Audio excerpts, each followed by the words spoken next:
and gentlemen, and welcome back to Humanity Never Dies. In the last episode, we were sent by the Skirmisher faction to rescue a scientist and her bodyguard from the clutches of the Lost in one of the old cities. The mission was fraught with difficulties and resulted in the death of our first operative. Despite this, we completed the mission and returned with renewed vigour. During a routine check of our resistance cells, we received reports of an Advent strike and sent a team to rescue as many of the populace as possible. It was when we came face to face with one of the chosen, the Hunter. The fight was short and he left as soon as he gathered information from us, allowing us to complete the mission with no casualties.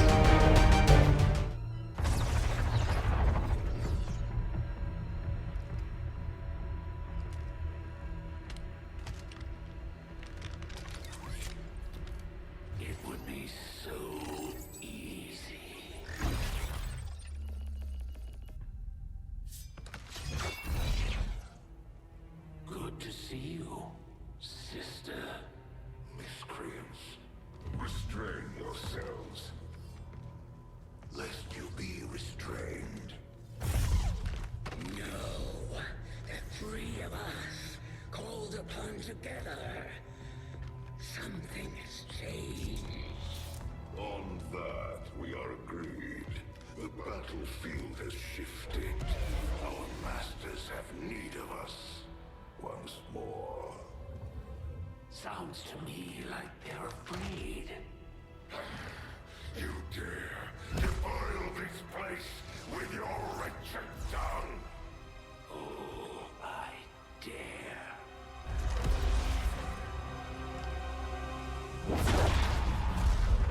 Our children. Each of you possess our strength. Each of you possess our wisdom. Of all our creations, you are truly blessed. Your charge was a simple one. The subjugation of those who would see our grand design falter. We have been pleased. Until now. Our greatest asset has been lost, stolen from us, while our strongest did nothing. We are disappointed. Thought you were the strongest. Arrogance, defiance. You have fought among the humans for too long. You have been corrupted. You can be reclaimed. Yet perhaps you may also be redeemed. Perhaps you all may be redeemed. A greater battle lies ahead. Our time on this world draws to a close. Yet we need not abandon it completely at our departure. For one among you is surely ready to claim this world as their own. One among you is worthy. Return what was lost to us. Cry all when it goes our will. To the one who succeeds our everlasting favor. To the others. You are the chosen. Do not fail us. Now go.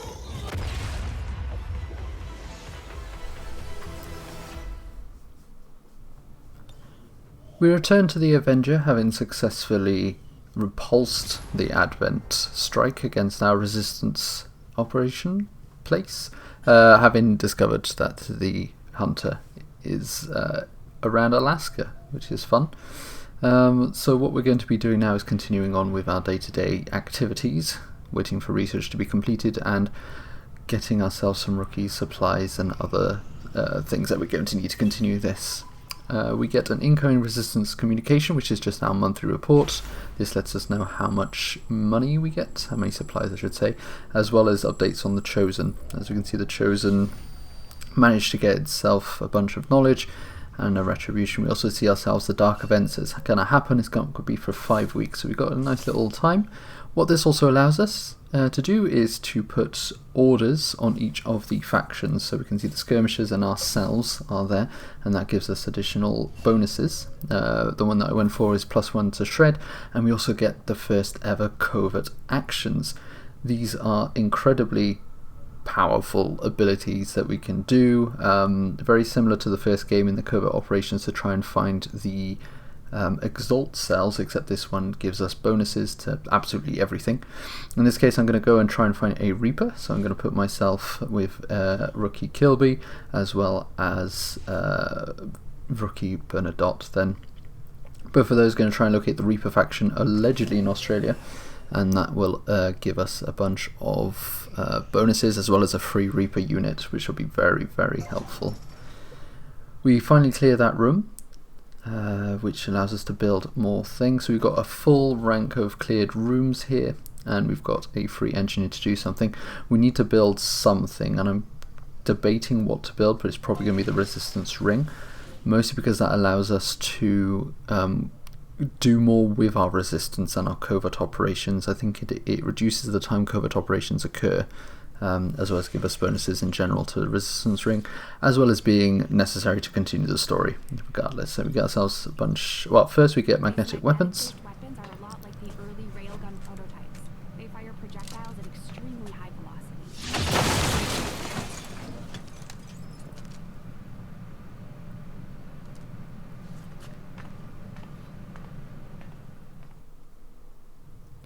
And what magnetic weapons are going to do is make our weaponry and damage much higher. We also managed to get inspired research on Gauss weapons, which is for the sniper and the mag cannon. We're going to build a bunch of them as we can, except we currently don't have enough alien alloys to do so, which really sucks. So it looks like we're not going to do any of that at the moment, even though that is something that we're going to have to do as soon as we're able to. Mag weapons getting this early, especially because we're only 4 or 5 missions in. It's crazy good.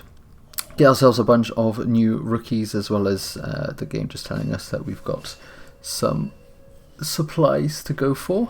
So we're going to go through that, getting ourselves supplies up to 200 hopefully.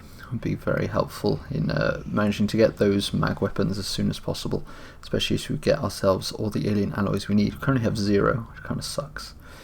So that being collected, I think it's either soldier or some supplies, and we're just going to go for more supplies. It also allows us to build up more of our HQ areas, but we first get called to our Operation Knife Claw, which we're going to build up our troops for. And once we've got our squad fully loaded, we will then go for Operation Knife Claw.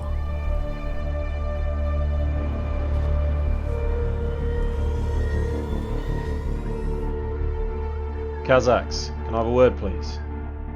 Cheers. Look, there's no really easy way to say this, so I'm just going to put this bluntly. Some of the staff, not me, don't really trust you or your historic loyalties. Now, I of course am completely behind Central's efforts to unite all of the resistance factions, and your achievements in Operation Gatecrusher were exemplary, and what I think will really help the other staff will be another one just like that. Sound good? Good.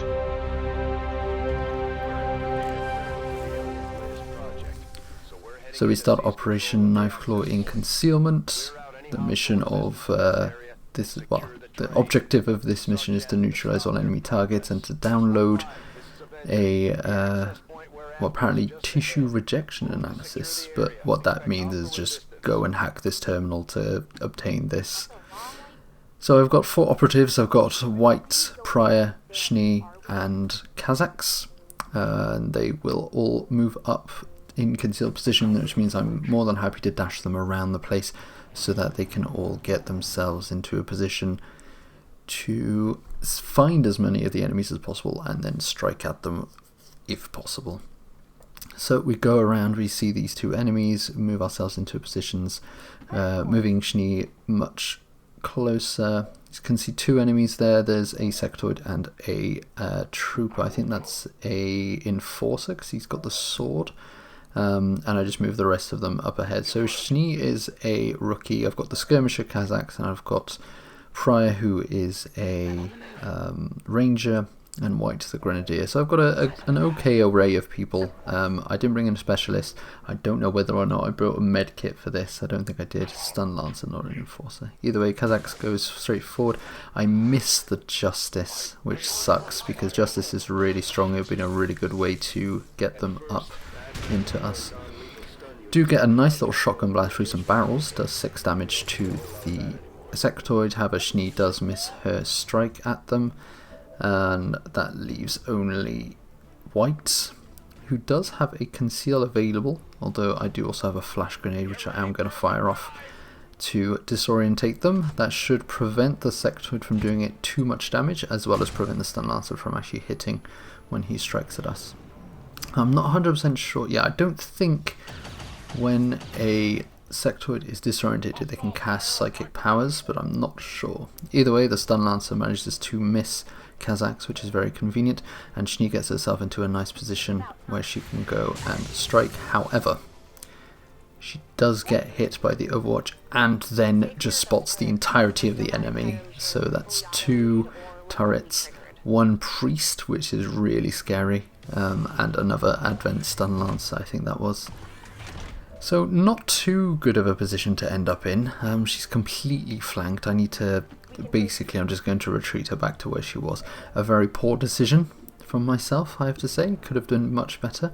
77% chance to hit the Stun Lancer with a strike, which I do. Doing maximum 4 damage. Also, because it's a skirmisher, you can shoot twice. Shooting does not end the turn, it only counts as 1 action. Manages to get 2 shots in, killing the Stun Lancer. Probably should have just started with that, if I'm honest, but oh well, you can never know. So we got a sit rep of concealment. Now sit reps are basically, how do I put this? They're like 1 mission only abilities, depending on the mission that you're doing. So I've managed to get this sit rep, which gives concealment, or the concealment ability once. With Prime, we're trying to go around to see whether or not I can strike at the Sectoid, mostly because that would be a guaranteed kill. But it doesn't look like I've got that kind of range going on. I do, however, decide to go into this position, which is technically flanked because of the Sectoid, but I'm just going to throw a grenade at him just to deal with him, and that way she is no longer flanked, and most of my operatives are secure. Stasis is then cast on Schnee by the Psionic operative, so she's safe for that turn, which is nice. Kazakhs does get struck by a 4 damage hit by the Stun Lancer, and the car explodes on some people. So White is obviously, he's out in the open. I'm surprised he's not like discovered, because he's technically flanked, but I guess the range is just on my side at this point. So what I'm going to do is I'm going to move the other operatives around for now. Pry's going to go around the side and strike at the Stun Lancer, dealing 6 damage. However, the guy's got 7 health, so that's not very helpful. And she's technically out in the open whilst also being protected. However, Kazakhs does have a good managing to kill the Stun Lancer from behind that cover. He goes for a concealment and a reload, that way he can't be targeted by any enemies until he's discovered. And then White, I think I'm just going to dash him forward into a place where he can get good distance and cover. There's not much more I can do regarding any of the enemies, so I'm just put myself into a good position. I got rid of the main threat, 2 Stun Lancers down, 1 Sectoid down. It's just this Advent Priest instead. He's going to go for Schnee, and sadly that's all it wrote for her, so very short-lived operational timer for Schnee, who just dies straight away. And then Pry actually does get hit by the remote turret also, so it's not looking great so far. We've lost 1 operative, we've kind of got ourselves into a good position. However, we do get spotted by one of the normal people. I think I saw that regardless, so it wasn't too bad. And then with White, I'm going to send out a grenade, mostly to take out the armor on that turret rather than actually destroy it. But a shred of 2 is always good. That's an additional shred from the sit rep that I've got, or the power concealment thing that I've got. I'm tempted with Pride to go, and I'm actually going to go for it, okay, to go for a slice. Blade Master 7 damage, which is a lot of damage. Blade Master, as you can see, is just really, really good. Dealing a lot of damage with even the basic sword, which luckily we're going to get upgrades of soon, which would be nice. Kazakh took us into a place where he's now spotted as well. I feel like I've completely wasted like the concealment opportunities. Like looking back on this mission, I should have done this mission so much better. But yeah, so I throw off a grenade to kill the psychic priest. I don't know why they call him psychic priests, they're just priests. Anyway, turret's going to go for Kazak's. Luckily, well, I'm going to say luckily misses, does not miss at all actually, just makes him bleed out. And then another one goes for Prior. So I've got 2 turns. I've lost my skirmisher, I've lost Schnee. I need to go and do something with that, and I've got 2 turns before the network shuts down, so I need to get there to get the thing. White goes for the turret, manages to destroy it, luckily, so there's only 1 turret left at the moment, and Prior is very close to the thing, so I'm thinking I can probably do this in 1 turn. I go around to see if I spot any other enemies. She's currently burning, so I have to hunker down. I've only got 1 turn left before the network shuts down. And 1 turn until Kazak dies, and there's reinforcements coming in. So this is when I decide to do... I just cut my losses here. I'm like, I can't do this, like, without... it's just impossible for me to do that, especially since I just fucked that up. So I'm going to try and go as fast as possible. I'm going to try and go get the network thing. I'm going to hack it, manage to successfully get that. Luckily the hack, when it's for objective purposes, has no chance of failing, which is nice, even though there's no additional bonuses from it, which kind of sucks. An insight would have been really nice to have. But so we collect it, and then the alien reinforcements come in. We got ourselves an officer and 2 troopers. Kazakhs is right next to White, who is ready to pick him up. Hopefully. They go around the side. I think Kazakhs has a good 3 or 4 turns before he bleeds out, but 2 more turns. So we managed to get the thing. We got Kazakhs. This could be a run-of-the-mill, like, final thing. White gets shot at, but luckily everything misses. So somehow we've got to manage to get this. So I'm going to carry Kazakhs. I'm going to try and get this done in 1 turn. So I put my thing there,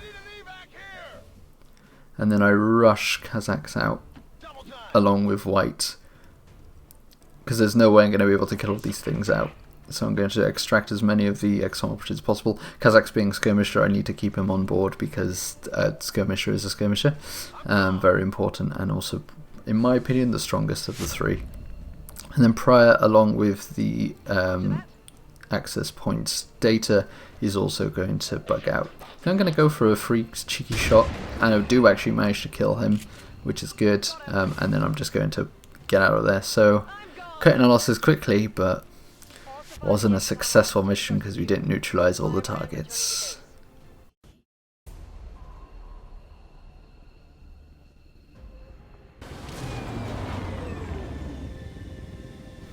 So despite the failure of the mission, we kept Kazakhs alive, and he actually is going to get himself a promotion up to from squaddy to corporal, which is going to unlock more abilities, which is great. And we're going to go for, I think it's either reflex, total combat, or lightning reflexes, and I think we're just going to go against lightning reflexes, just because that's the best one out there. And as you can see, there's a different kind of upgrade tree for Kazakhs. We're going to look more into that as the series goes along. But yeah, our first failed mission, I felt it was a real big blow to us, really, for not having succeeded at that, but there was no way I was going to be able to get out there. So, more important than ever is to get some alloys so that we can get ourselves those mag weapons and prevent this kind of thing from happening again. Covert operation comes back positive, and we managed to find ourselves the Reaper HQ and get ourselves our own Reaper operative for free. So yay, everyone's happy. We've got ourselves a new resistant order, some promotions for both Bernadotte and Kilby, and we're going to go and sort those out now. So if we go, we can see we got Operative Floyd, who is a Reaper. Going to go and promote him. So he starts with both Ghost and the Claymore, and we're going to do with a Blood Trail or Remote Start. I think we're going to go with Remote Start, just because that's the better one of the lot. it means that you can explode any kind of explosive material, which is really, really useful, and you'll see that once again later in the series. Bernadotte is going to promote up to a specialist, and Kilby is going to go and promote to a ranger. Two types, there's not really much more I can say about that, that's just the way it is. And then we're going to go back to the bridge and go continue with our missions. So we're going to go and get ourselves supplies. The alien debris is cleared partway through that, so we've got a choice of what we can build. So I don't think we're going to build anything. Oh no, we might. We've got 260, so we might as well build stuff. I think I'm going to go... Am I going to go for the training center? Am I going to go for the lab or workshop? I'm not going to go for the workshop, actually. I know that already. I might go for the power relay. See, this is where I should, rather than commentate after the fact, I should just commentate during the fact. Or actually, I might not build anything. I think I'm going to build the workshop there. Actually, I know for a fact I'm building a workshop there. It costs 250 supplies, but having it in a central location is amazing. Now, what the... Shen, could you please quiet? What the workshop does is you can put an engineer in the workshop, and then you can put 2 gremlins in adjacent places, and that means that you get 2 engineers for the price of 1. So you get an additional engineer in an adjacent room, which is really, really helpful, and you'll see that, definitely. It's one of my favourite things to have as a workshop. In any case, we complete the resistance ring. That allows us to complete the covert actions, and then we can do those just continuously. Which is really helpful. So we can either locate the Templars, which we can't do because we don't have those kind of soldiers yet, as well as do other things such as breakthrough research, gain ability points, recruit engineers, increase income. I think I'm going to go for breakthrough research apparently, and I'm going to put rookie Xiaolong as well as one of our scientists and an additional soldier to prevent some problems there. Don't know who I'm going to put on yet, because this person is probably going to get promoted. So I end up putting... decisions. It could be anyone at this point. I think I'm tempted, yeah, so that's probably a good idea. So that negates the chance of a soldier wounded, so I put white on the task, which is really good, and that means that people get promoted. It's good to put rookies and corporals and sergeants, because at that point they don't have all the abilities needed to do that kind of stuff.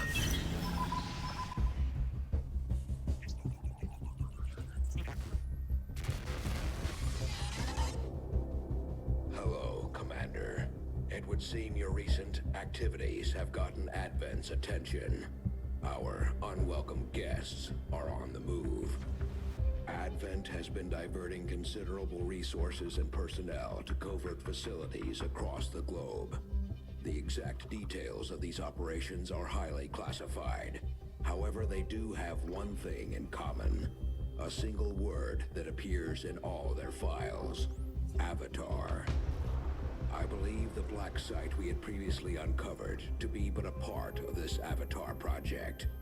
Based on what we have uncovered so far, its true scope is far greater.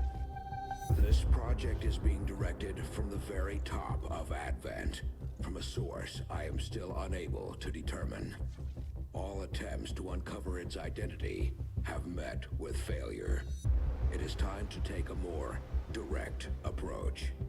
Though we may not know the exact nature of this Avatar project, we can still disrupt it. We must root out these hidden facilities with the help of local resistance cells, disrupt our enemy's operations, and in the process, uncover the truth. Locate the source of this Avatar project, and then destroy it. Were the enemy to succeed in their efforts, I am certain it would mean the end for us all. I am confident you will take whatever measures necessary to eliminate this threat, Commander. So we finally uncovered the Avatar project, which is effectively the timer for the game. If that timer ever reaches 0, we lose just instantly, which is fair enough. So currently it starts on 3, we get a nice little allocation so that we can have a look at all the chosen. We get a nice place so we can look at all our covert operations as well as our special abilities that we get per battle, and we're just going to continue getting some supplies for the moment. Only getting interrupted when the retribution happens by the chosen. So it looks like the chosen has gone through one of the things which unlocks a retribution, Covert operation seems to have gone successfully, and we've got a lot of promotions, one for White, one for Xiaolong, and then we get ourselves more covert operations which we can do. So effectively by this point what we're going to be doing is just continuously sending people on that. So we're going to send Kilby out to get himself +1 health, get ourselves an additional individual there, that gives us more ability points. That's 18 ability points we can get, purse off some supplies. This is just a very easy way to get buffs and bonuses. Going to level up both White and Xiaolong, so White promotes up to that's corporal rank, so he gets blast padding or shredder. I think I'm just going to go for shredder. Blast padding is a really good one, but I feel like shredder is just better because it has more effect when it comes to having armored opponents. Xiaolong then becomes a gunslinger, or I should say a sharpshooter, although I do tend to go gunslinger route with someone. I feel like she's a good one to go for. And then continue with our supplies and actually get a supply raid, which is very, very helpful because we need those alloys so that we can get mag weapons. So this is a perfect opportunity to claw ourselves back to the point where we need to be. So build up our team, we're going to move things around, and this is the team that we're going to bring there. File Logo, McEwen, Lau and Bernadotte.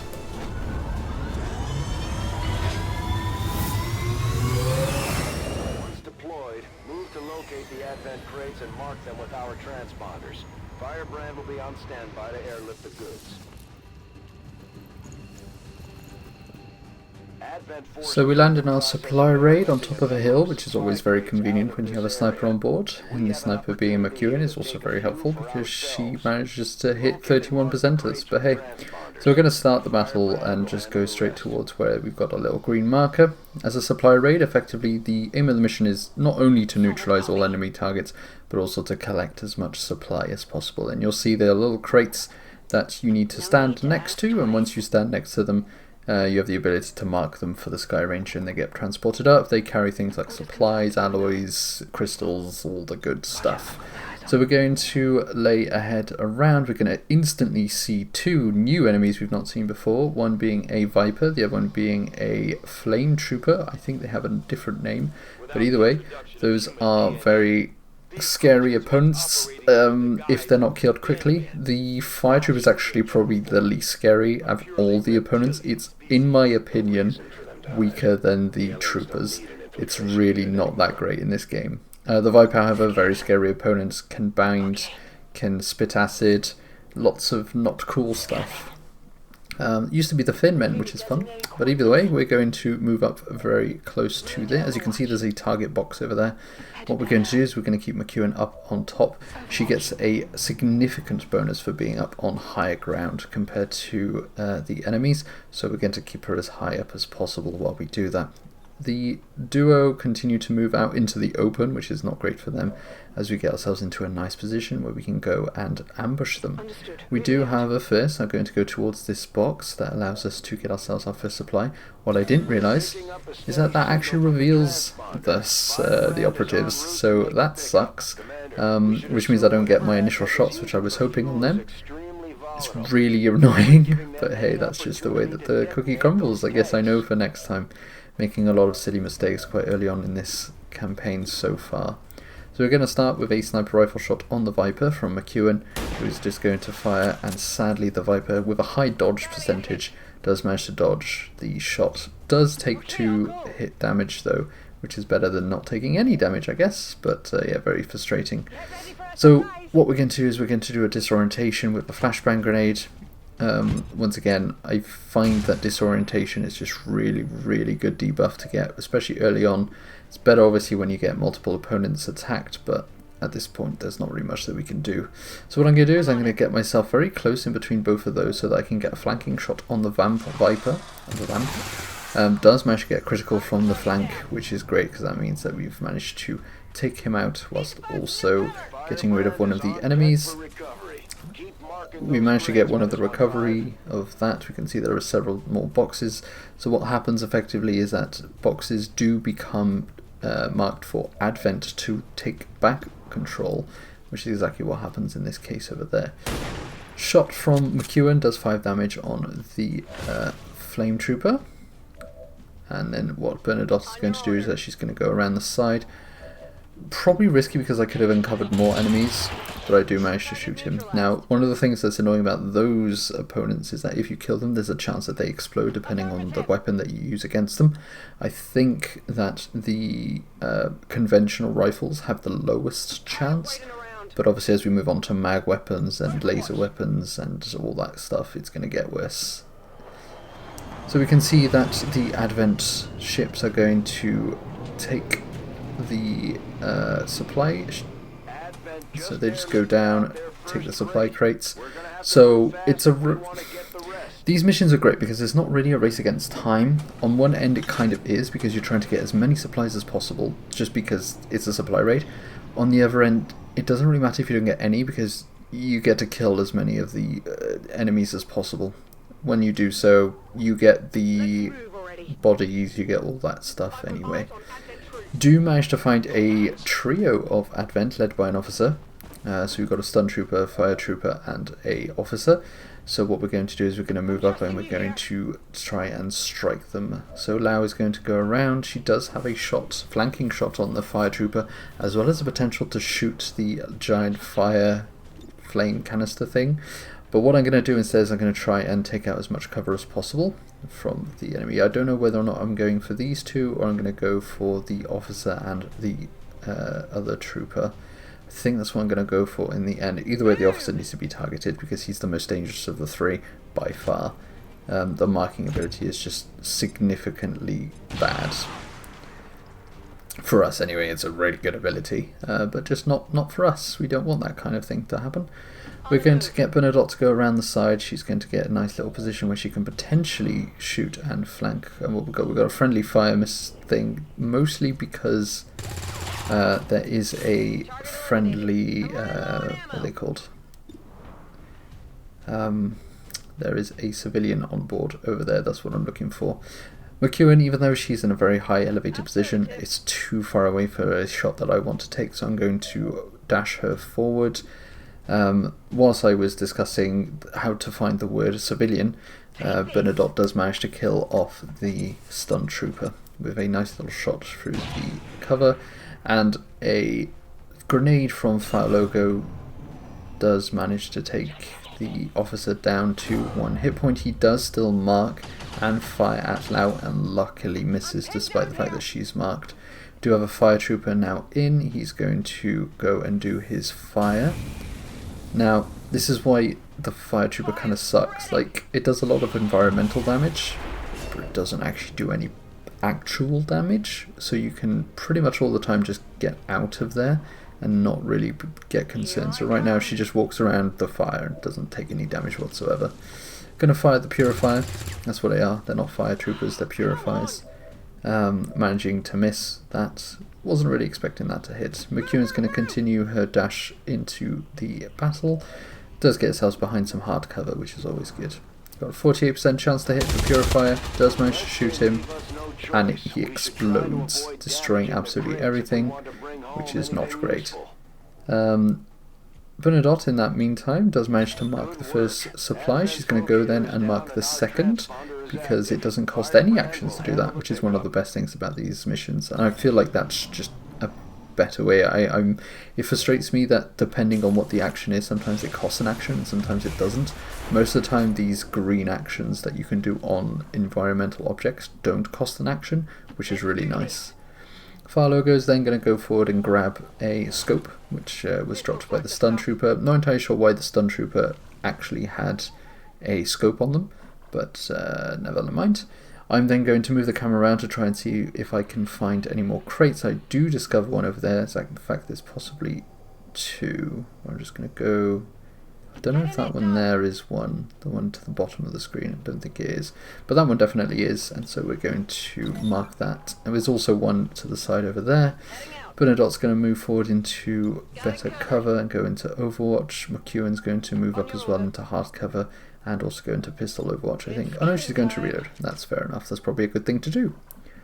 And then Fire Logo is going to stay very still, reloading and going into Overwatch as we continue to just move up and get as many crates as we can. Got another crate over here. Doing not too bad. Managing to get 4 crates with only 2 lost. So we're going to go get a crate there. There's another crate to the left over there, which I don't think I've seen. I'm just going to move up to the trees. I do actually move closer to that crate on the left there, so that's not too bad. Bernadotte's going to move up, get herself into hard cover, reload. McEwen's going to dash up, I think. Probably a good idea to do so. Moving to position. Oh, no, just going to move up into hard cover. Hard cover is always the best cover regardless. I know that's kind of a redundant mute point to say, but it really does need to be said on some occasions. And far logo, I'm going to go and dash up to that crate. Even though the possibility of being seen by an enemy is high, I feel like it's necessary to do so.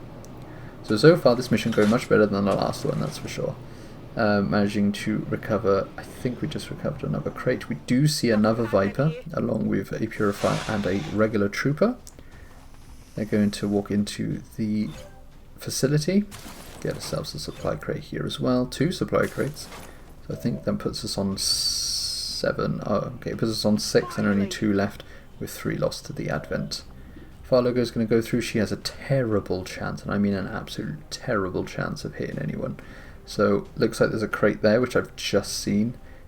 So I'm going to go and apparently focus my attention on that first. Managing to mark it. And then I'm going to go and dash myself around the side here. Bernadotte's going to move up. I think I'm going to throw a grenade so that I can open up that side. There's an aid protocol. Oh, I'm going to use an aid protocol. Interesting. Okay. I would have thought I'd use the grenade. I guess I don't want to do that because it is technically being used as cover right now. 21% chance to hit with McEwen, so I think I'm just going to go into Overwatch. We'll see what happens there. And I think we're just going to go into Overwatch as well with our logo. We really shouldn't go for a 41%er. We went for a 41%er. Oh, fair enough. Still got to manage to get 3 damage from it, so it wasn't too bad. However, it does get bound by the Viper. As I said, that is one of the dangerous things about the Viper. It's the bind. And then the Purifier is going to go for a fire, so he's going to cause Bernadotte to start burning, which is not great. Although the Trooper does manage to miss. Get ourselves another supply crate, and we lose the final one, I think, as well. 2 damage taken from the burning for Bernadotte. Got ourselves a nice little flanking position with Lau, however, who's going to go for the 71%er to take out the Viper. Managing to critically kill it. Releasing far logo then for us to be able to do things. Bernadotte's going to hunker down to put herself off the fire. The Trooper's going to get shot by McEwen. Does manage to get a critical hit from where she is. Absolutely amazing shot there. Leaving only the Purifier left. What we're going to do is we're going to get far logo, who is going to go up and collect that final crate. Because the Purifier, not too much of a hassle. Like if he'll maximally just set someone on fire, then what do you do? But it looks like he's just going to dash up and not do any damage whatsoever. That's the last of the supply So crates all in the this crates area. done. All we need to do now is take out the Purifier. Going to go far logo around the side. She's got herself a nice flanking shot. 91% chance from above. Shoots. Man, the issue is that he does explode.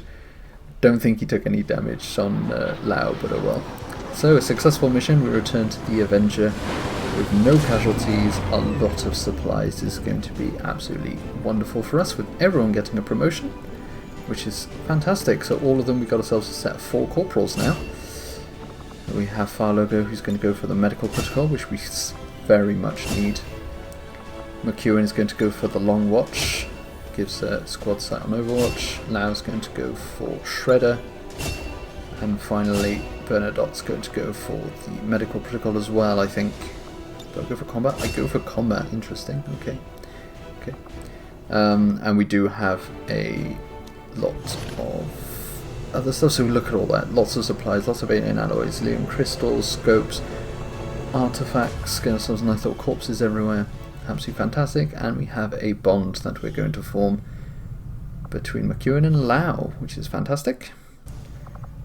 So, that all being done, we can go to the engineering and we can go build ourselves a bunch of magnetic weapons. So the first thing we're going to do is build ourselves the magnetic rifle, and then we don't actually have enough supplies to do anything else, which kind of sucks. So we get ourselves the mag pistol as well. So The mag rifle is really strong, really good, because it allows us to give that to most troopers. I think both rangers and specialists use it, and rookies obviously all use it. A wonderful upgrade to have this early on in the game for sure. The black market is actually also discovered, which is really nice. We've got 1 day before the supplies are found, which we resoundingly need because we've got 0 supplies, which is very unusual. Successfully unlock the Gauss weapon, which is nice. Give us even more Gauss things. Gauss rifle, light cannons, and lots of breakthroughs, different tech, everything. It's just all over the place. So the question is, where do we go through next? Do we go through story for Resistance Comms or Alien Biotech, which is what we're going to go for. So Biotech, which is going to help us with the Avatar project. And once that's all done, we should be going with the mission. But that will be done for today. Thank you very much for joining me, and I shall see you next time. Despite the perils and constant setbacks which Xcom faced in the wake of the Commander's return, the quick pace in which the research division were moving and the diligence of its engineering partners meant that the spirit of resistance was still strong on the Avenger. A string of successful covert operations led by Kilby, codenamed Dragon, further boosted the morale of the resistance. All they needed was continued success on the field, something McEwen and Lau were more than happy to provide.